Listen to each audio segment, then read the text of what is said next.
Bienvenue au laboratoire. Volontaire pour dormir. Début de soirée au laboratoire de chronobiologie de Bâle, en Suisse. Ces trois jeunes hommes vont se prêter à une curieuse expérience. L'un se couche avec un livre, un autre avec une tablette, le dernier avec une tablette et ses curieuses lunettes. Je te propose les lunettes à mettre en même temps que tu es sur la tablette. Okay. Voilà, tu verras un petit peu en orange. C'est quoi ces lunettes alors là? Donc c'est des lunettes qu'on appelle les blue blockers. Ça bloque en fait les rayons bleus qui proviennent de l'écran de la tablette, quoi. C'est cette lumière bleue qui intéresse les scientifiques. Ce soir encore, son impact sur le sommeil se confirme. Au bout d'une quinzaine de minutes, le premier à vouloir dormir, c'est celui qui a le livre. Ok. Ça y est, c'est l'heure de dormir. 30 minutes plus tard, c'est au tour de celui qui regarde la tablette avec des lunettes filtrantes. Quant au dernier, non, il n'est pas du tout fatigué. Celui qui s'est couché avec la tablette sans lunettes filtrantes, il est exposé à la lumière bleue. Et il n'a pas du tout envie de dormir. Ce test confirme ce que le docteur Viola a découvert au cours de ses travaux.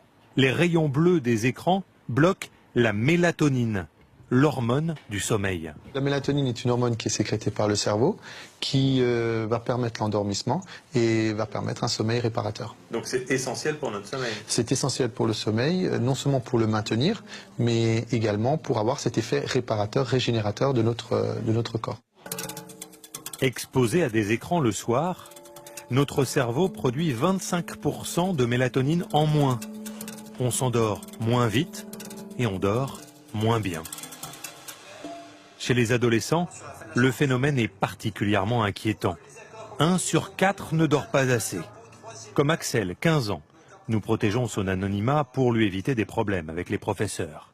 Il fait partie de cette génération ultra connectée. Chaque jour, je pourrais envoyer 500 messages en comptant ce que je publie sur Twitter ou sur Facebook ou ce que je peux retweeter ou favoriser. Le problème, c'est que cette addiction ne s'arrête pas à la tombée de la nuit. Ses parents pensent que l'appareil d'Axel perturbe son sommeil.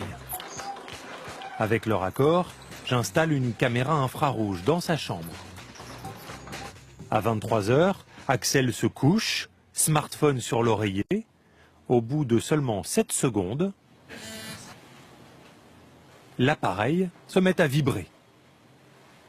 Happé par son écran, il envoie alors des SMS, passe de Facebook à Twitter, de Snapchat à YouTube, il est sur tous les réseaux sociaux.